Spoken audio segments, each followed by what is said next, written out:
When the violence started in 2008, it was a huge shock because South Africa kind of had seen itself as this very welcoming country. And suddenly there was hatred and violent action that was visible on the streets against foreign nationals. And I got really depressed, and a friend said to me, so do something, don't just sit feeling depressed. We've seen films that capture the stories of those who are victims of the violence as it's perpetrated. But I thought an important angle was to understand the South African government's complicity in this. Have a nice day. Thanks. And this is a ticket for the tram, train and Schwebebahn in Abbahn. You can all these countries with Airbahn, S-Bahn, Schwebebahn, buses. No intercity, all the other is okay. Lendemain incertain, c'est un film, c'est mon histoire réelle, ma vie qui a été bouleversée en 2015 par la crise qui a secoué, qui continue à secouer le Burundi. Et je voulais raconter mon histoire, ce que j'ai vécu au Burundi en 2015. Moi, en tant que réalisateur, en tant qu'un journaliste qui donnait des informations au monde entier. My name is Amul Shivji. I'm a filmmaker from Dar es Salaam, Tanzania, and I have a feature film that's playing here in Wuppertal called T-Junction. T-Junction is based on the actual people of a T-Junction where I grew up. And we actually even filmed there. We filmed in the same T-Junction, and the events, most of the events you see in the film is actually based on true events. So I've always just been so pulled by like the ability to have, you know, what you would call like competing businesses sitting right next to each other, but actually helping each other and partnering up in order to kind of survive, as opposed to, you know, one competing with the other for a customer. So people built families, and, you know, friendships and love and joy was constantly around the space. It wasn't until they attacked by the city police they would go and clean the streets and kick out what is called the informal sector.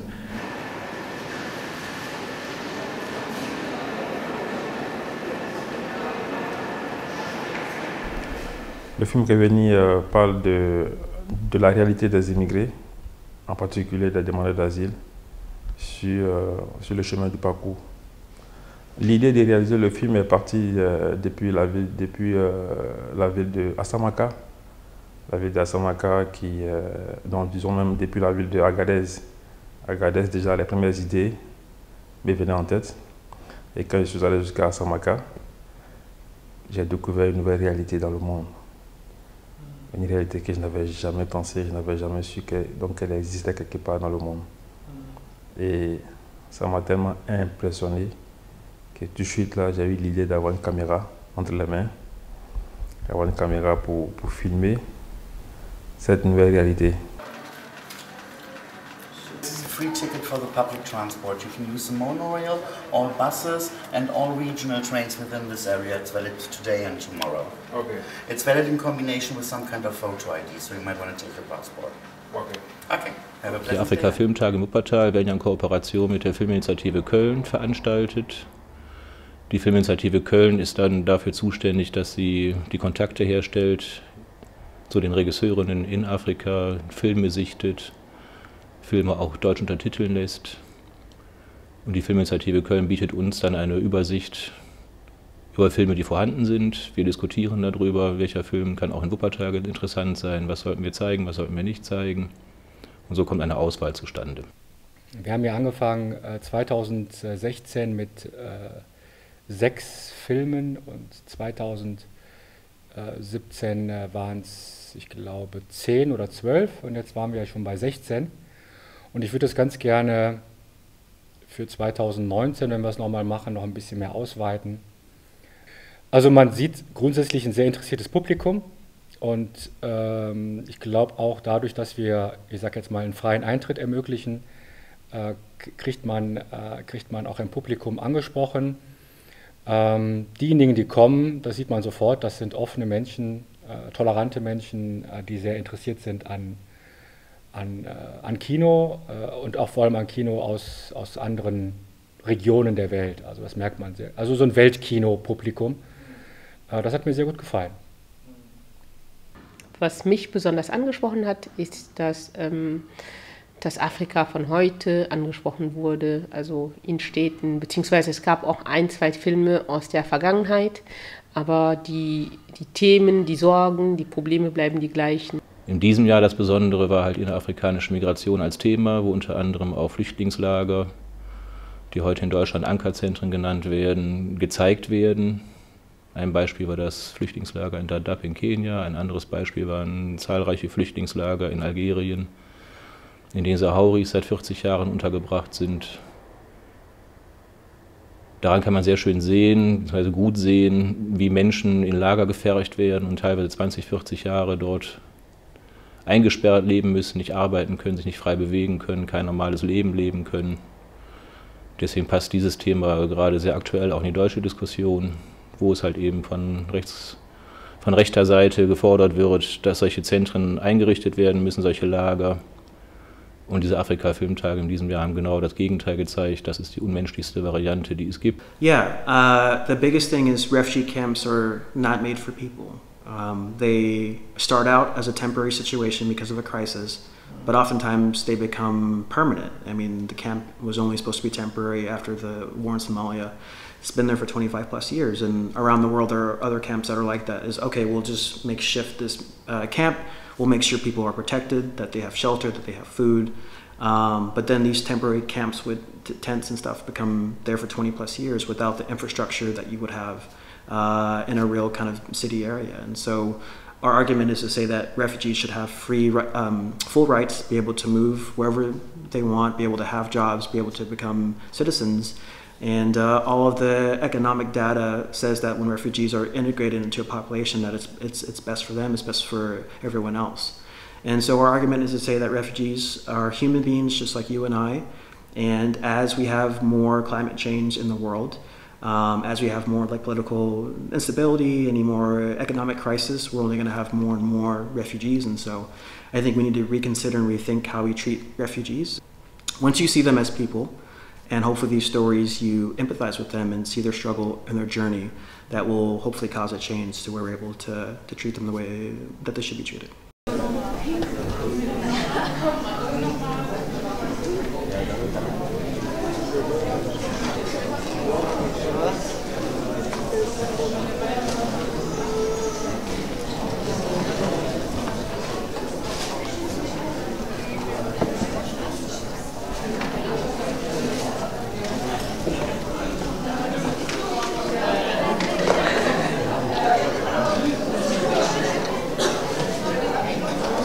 Pas faire des guerres contre les immigrés parce que l'immigration elle-même est une richesse, à la fois pour les pays d'accueil, à la fois pour les pays d'origine.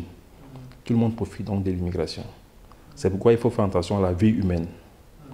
Vous voyez, donc les disparitions en mer, les disparitions en désert, il faut que nos autorités prennent leurs responsabilités pour agir dans le bon sens. Und Migration ist erstmal was ganz Positives und ganz Schönes, weil es eine Bereicherung ist, ja. Aber Migration ist halt nur gesund und nur positiv, wenn man nicht gezwungen ist, praktisch seine Heimat zu verlassen. Décider prendre le chemin d'exil, c'est une décision qui est très très dure à prendre. C'est vraiment très très dur. Parce que dans nos pays, on a toute notre histoire là-bas. On a tous nos amis là-bas. On a vécu là-bas, on maîtrise le terrain. Et donc, prendre une décision de prendre le chemin d'exil, franchement, je dirais que c'est une souffrance, en fait. C'est une souffrance. Yeah, you have a general sense that your life is on hold. There's very little that you can do. Going back home is very, very risky and like not guaranteed. And in the camp, you're dependent on aid, and oftentimes that aid is cut because of budget concerns. So yeah, it's just frustrated. I mean, just imagine your own life, and what if you were told you could only stay in a certain area, and you couldn't work, you couldn't really provide for your family and have that sense of feeling. You couldn't leave, no matter how long you've been in this camp, you're not a citizen to vote, right? It'd be very frustrating, and that's where the term warehouse comes from. Pour moi, déjà, j'ai pensé d'abord à ma propre famille, pour qu'ils comprennent déjà ce qu'on traverse, ce que je vivais personnellement. à mon entourage et aux autorités ivoiriennes. Déjà avec cette guerre qui s'est vivue au pays, pour qu'ils comprennent ce qu'on vit quand on sort. How do we learn that kind of empathy? And I'm interested in that as a filmmaker. How do I contribute to having a voice against this kind of common populism and fascism and nationalism that's happening across the world at the moment?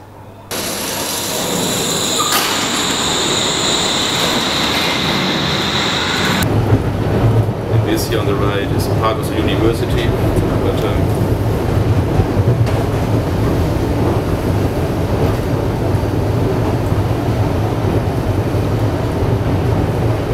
So do people go hiking? yeah. This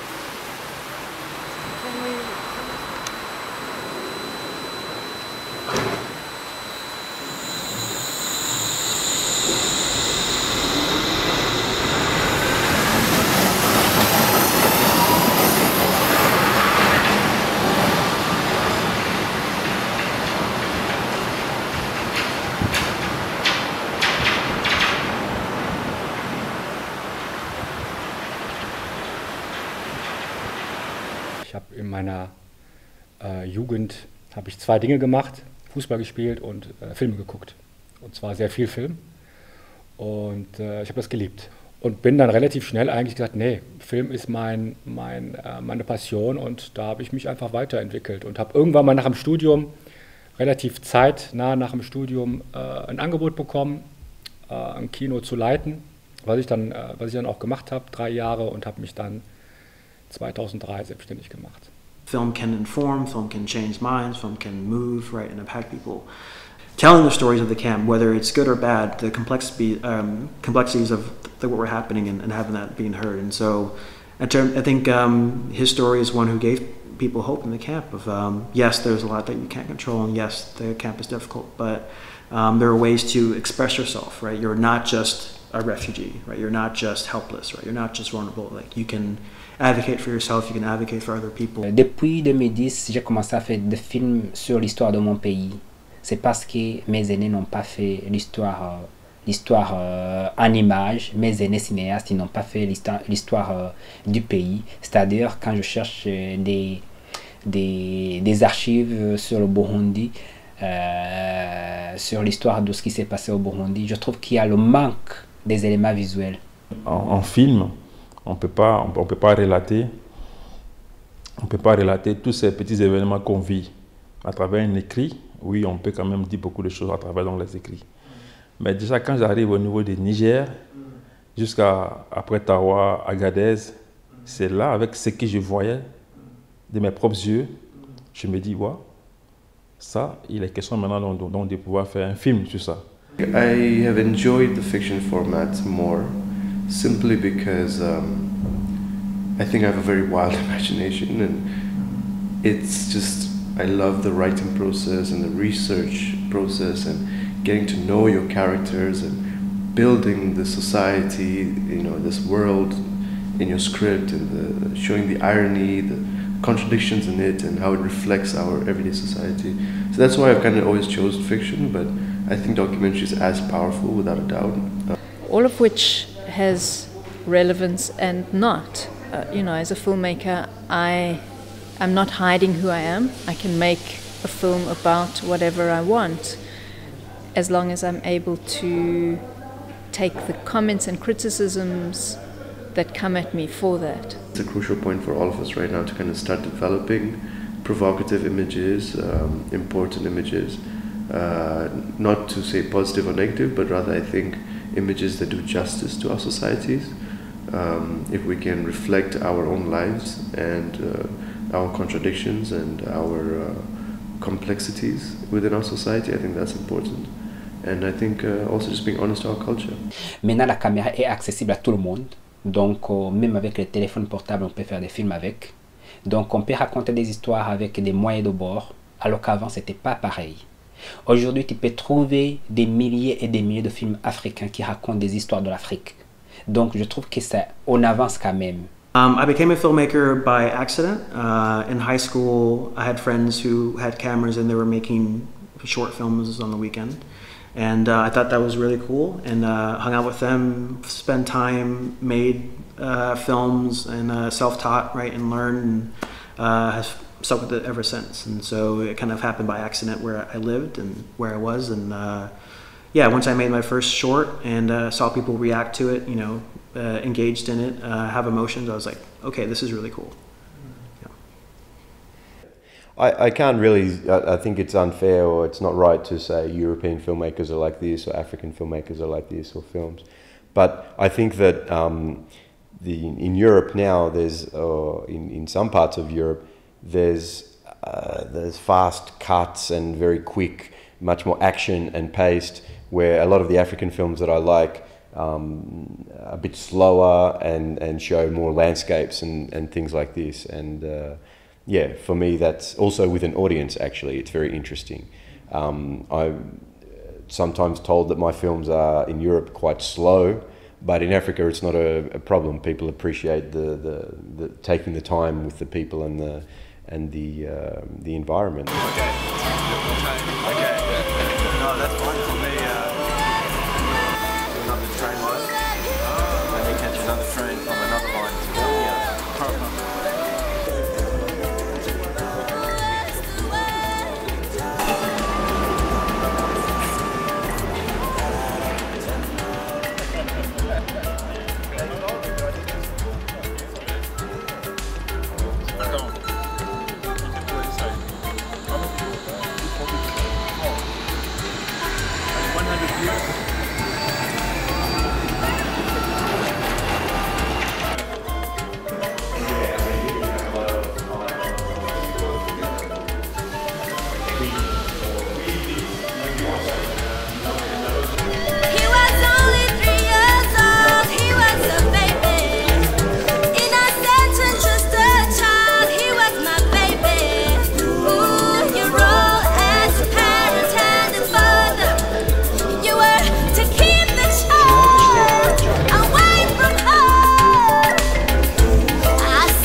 Ja, erstmal möchte ich Sie noch mal ganz herzlich begrüßen, jetzt viel formeller. Da ist der Sebastian Göke mit von der Wuppertaler Initiative, wissen die meisten, also die hier stehen. Und wir organisieren eben in diesem Jahr zum 3. Mal das Afrika Filmfest. In dem Rahmen haben wir geschafft, eine Ausstellung hier nach Wuppertal zu kriegen, die, sagen wir mal, recht ungewöhnlich ist, aber natürlich dem Thema sehr nah. Ja, wunderbar, dann lege ich mal los, liebe Afrika-Freunde, liebe Filmfreunde, je nachdem, oder am besten natürlich Afrika-Filmfreunde sozusagen in Kombination. Was Sie hier an der Wand schon sehen, also oder gesehen haben, einige sind ja schon rundherum gekommen, sind ja eben handgemalte Kinoplakate aus Ghana. Komischerweise gibt es meines Wissens nur in Ghana diese Tradition der handgemalten Plakate, in anderen afrikanischen Ländern nicht. Sie haben es ja schon angesprochen, Werbung in Afrika ist bunt, ist sehr oft gemalt. Inzwischen zwar geht es immer mehr in den Druck über, also die Maler sterben langsam aus, aber trotzdem findet man im Straßenbild und auf Märkten immer noch gemalte Dinge. Wir haben hier ganz bewusst nicht so die ganz brutalen Sachen mitgenommen. In Afrika ist es ja so, dass man dann sehr oft in der Werbung ganz gerne übertreibt, gerade bei den Filmplakaten. Da ist es halt so, dass ein Film, den man bei uns im Sonntagnachmittag-Programm im Fernsehen zeigen könnte für die Kinder, Da gibt es dann vielleicht ein Plakat dazu, wo also 5 Teufel drauf sind und die dann auf ihren Gabeln abgeschnittene Köpfe aufgesteckt haben. Man besorgt sich so eine DVD in Afrika und sagt, das möchte ich jetzt mal anschauen. Ich habe das Plakat zu Hause, wie schaut denn der Film aus? Und dann schläfst fast ein. Vor allen Dingen auch, weil so ein afrikanischer Film, also einer aus so Spielfilm aus Nigeria oder Ghana, sicher auch in anderen Ländern, völlig anders läuft wie unsere Filme. Ganz interessant ist gerade bei Filmen ab Mitte 80er, die Horror sind. Oft ist es so, dass da ist ein Hexer, eine böse Zauberin und so weiter, die am Schluss dann von dem guten Prediger besiegt wird oder von Gott selber besiegt wird. Und anscheinend ist es wirklich so, dass viele dieser Filme von Pfingstkirchen mitfinanziert wurden. Quasi zur Missionierung, dass man gesagt hat, aha, guck mal, die sind richtig böse, aber wir sind stärker, und also geht doch zu uns. Ne? Also das war was Starkes, das war Mitte, Ende 80er.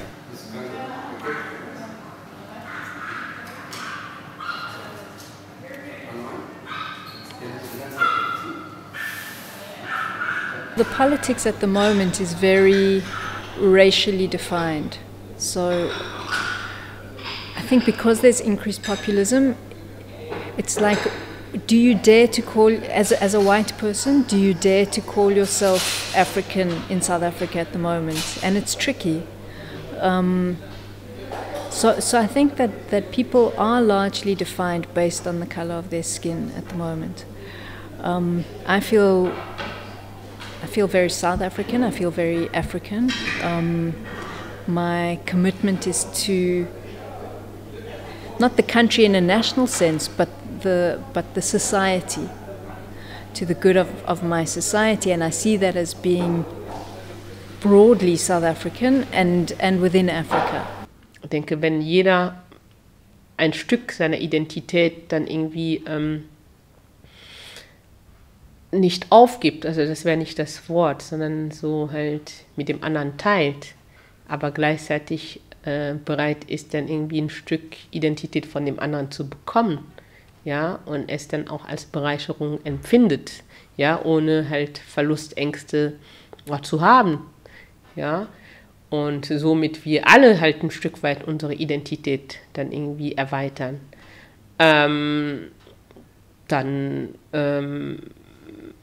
denke ich, können wir viel eher Solidaritätsmechanismen unter uns dann aufbauen, ja, und Solidarität und den anderen als gleichwertig in seiner Kultur, gleichwertig in dem, was er ist, ja, einfach die Wiege für den Frieden auch ist. When we talk about being on the continent, the terminology changes because being African would mean being black, and but that doesn't diminish anyone's personal identity as being an African. So yes, I might be called Indian in Tanzania, but that doesn't mean I'm from India. It's simply based on my racial background. But I am politically African.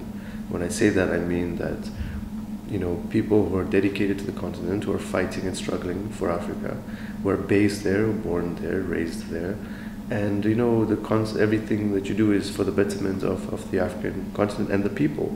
So we are politically African, and we're fighting for the continent. We're fighting for anything that we can get in terms of it, as long as it's helping push us forward as a people. So it's not. I think it's different in Europe, and the vocabulary and the discourse is different, and things here are so easily defined by race, and it's much more complicated in Tanzania. Afrika an sich spielt im Moment in den Medien nur eine Rolle als Menschen kommen zu uns, wollen uns was wegnehmen. Es wird nicht darüber diskutiert, was können wir voneinander lernen, was können wir für Perspektiven gemeinsam erarbeiten. Was ich dann sehr schade finde, dass man auch jedes Jahr gucken muss, kriegt man überhaupt Geld zusammen, man weiß nie, ob es nächstes Jahr weiterläuft oder nicht. Das ist sehr ärgerlich. Ich würde mir wünschen, dass wir halt eine Förderung bekommen über mehrere Jahre, auch eine höhere Förderung, dass auch mehr Gäste kommen können, dass wir ein größeres Rahmenprogramm auch in Wuppertal gestalten könnten. Das sind so die Wünsche für die Zukunft.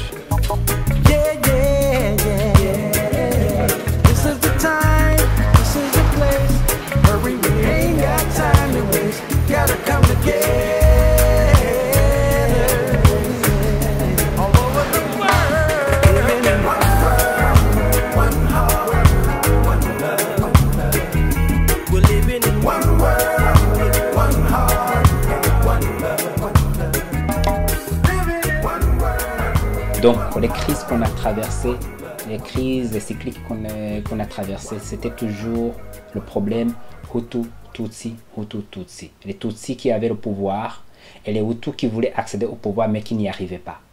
C'était ça.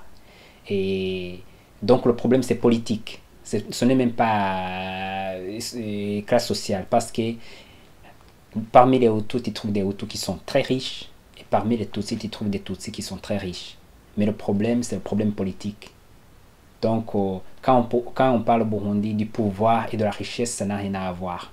Le pouvoir, c'est autre chose, mais la richesse, c'est autre chose. I think the government uses the refugees as a wedge between people. So, for example, for teachers that are in the schools in the dot camp, they'll pay someone who has a Kenyan ID, national ID, 10 times more than a refugee doing the same job.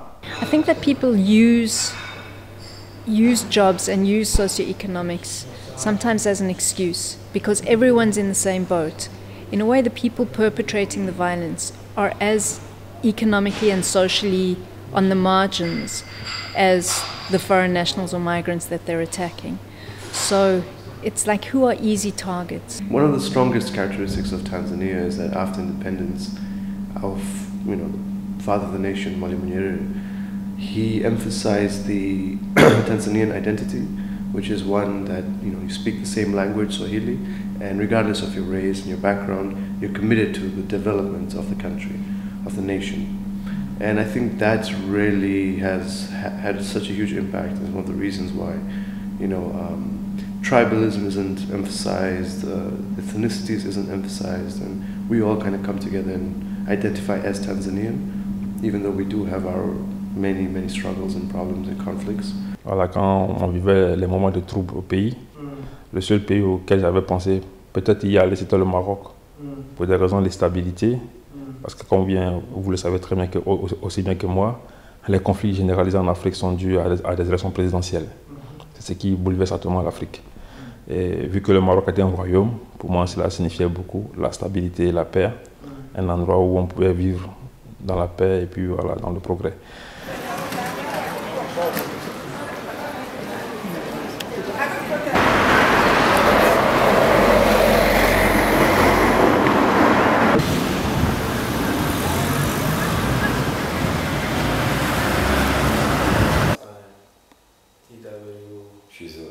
Justement, je n'avais pas imaginé donc des déserts, je n'avais pas imaginé que c'était des routes encore frauduleuses, parce que moi j'avais mon passeport ivoirien. Et donc, et puis avec ça, j'étais tellement sûr de pouvoir franchir les frontières.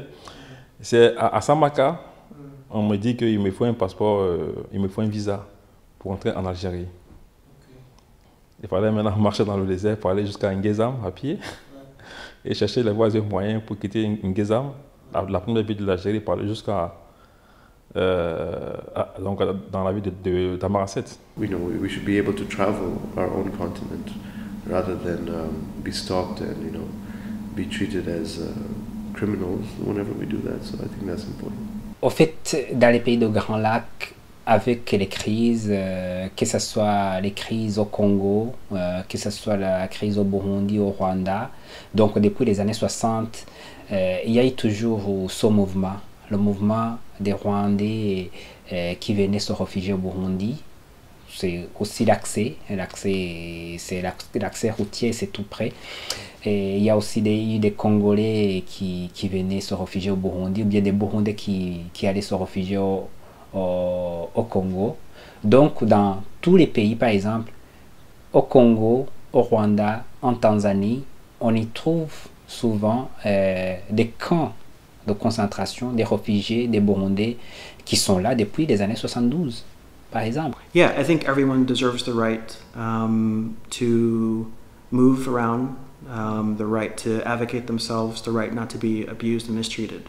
And I think we have these camps and we keep people in these places for such a long time because sometimes we don't see certain people as fully human or as valuable as other people. Yeah, I think as a filmmaker and as a storyteller, grounding these real people and hearing their stories and seeing where they're coming from, I think brings you closer to understanding that we're all in this together, and that we should be advocating for policies that treat people as such. And I think until that happens, until that kind of political shift or stories begin to do that, then I think we're continuing to treat people in ways that aren't great or ways that we wouldn't want to be treated ourselves. This idea of open or closed borders, the reality is that borders are both open and closed at the same time. Open for some people and closed for others, or open one way and closed the other way. So I'm fighting for much more equality in not just open borders, but open borders both ways. To everybody in Africa, to everybody in America, to everybody in Australia, Senegal, Gambia, Ghana, to everybody in Asia, to everybody in Europe, to everybody in Ich wünsche mir, dass es weitergeht mit den Filmfesttagen, weil es erstmal eine persönliche Bereicherung ist, aber weil es dann auch ganz viel Potenzial auch hat, dann hier in Wuppertal Afrika anders zu diskutieren, ja, und Menschen auch zu mobilisieren. Ich denke, dass die Afrikatage eine gute Ergänzung zum Bildungsangebot hier in Wuppertal sind, was bis jetzt leider noch in meinen Augen zu wenig Leute wahrnehmen. Das heißt, wir brauchen mehr Ausdauer, wir brauchen mehr Geduld, um halt noch mehr Menschen zu erreichen und vielleicht auch mal einen Rahmen zu schaffen bei den Afrika-Filmtagen, dass ich ganz Wuppertal präsentieren kann zum Thema Afrika. Es gibt zahlreiche Vereine hier, es gibt Restaurants, es gibt Musikgruppen, die man alle mal unter einen Hut bringen könnte, was auch ein sehr langer Prozess ist und sehr anstrengend ist und auch mit viel Geld und Kosten verbunden ist. Das wären aber so die Sachen für die Zukunft, dass man das etwas größer gestalten kann. Kino ist für mich ein Ort, an dem man ein Erlebnis schaffen kann, was man nirgendwo anders kriegt. Also es gibt Filme, die sind tief traurig, also wo man eigentlich weinen möchte. Und man merkt es, das habe ich schon so oft erlebt, wenn der Saal voll ist und der Film wirkt, ja, der Film funktioniert, dann ist Totenstille, aber man merkt, wie es eine Atmosphäre entsteht. Man merkt eine Interaktion, die keine ist, also eine unsichtbare Verbindung des Publikums. Und das kann weder Fernsehen, zu Hause, wenn man auf dem Sofa sitzt, schafft das nicht, diese Emotion, diese Anhebung der Emotion. Also Kino ist einfach lebendiger als das wahre Leben, sagt man so schön. Ne? Ja, ich habe diese Broschüre in einem Café liegen sehen und ich muss sagen, ich fand das Design ganz cool und habe gedacht, da gucke ich mal rein. Und ich gehe ganz gerne ins Kino und habe auch ein bisschen Filmwissenschaften studiert und habe dann für mich so gedacht, naja, von afrikanischem Film weiß ich eigentlich relativ wenig und dementsprechend bin ich dann mal hergekommen. Ich habe einen Freund von mir, ist in Berlin, leitet das Babylon-Kino dort und die haben ja die Afrika-Filmtage schon noch wesentlich länger. Hier ist es ja, glaube ich, erst das 3. Mal, dass die stattfinden. Und dort ist es eben eine Tradition, dass es schon sehr viel länger stattfindet und das finde ich sehr spannend. Und von daher habe ich einfach auch sehen wollen, wie das hier ist. Ne? Also sehen wollen, wie wird das in Wuppertal umgesetzt, was findet da statt. God bless you. Next year. See you next year. Until next time. Yes, man. Next time is gonna be big. Yeah, man. Trust me. And those friends to call them friends, and those friends to call them friends to come to the festival because it's gonna be big. All the African artists will be there. When the lokacin nan ba fa da fashe ku so jujuna kawai ba magana. Abinda za mu yi mu hada zumunci mu daina gulma kawai a dangana.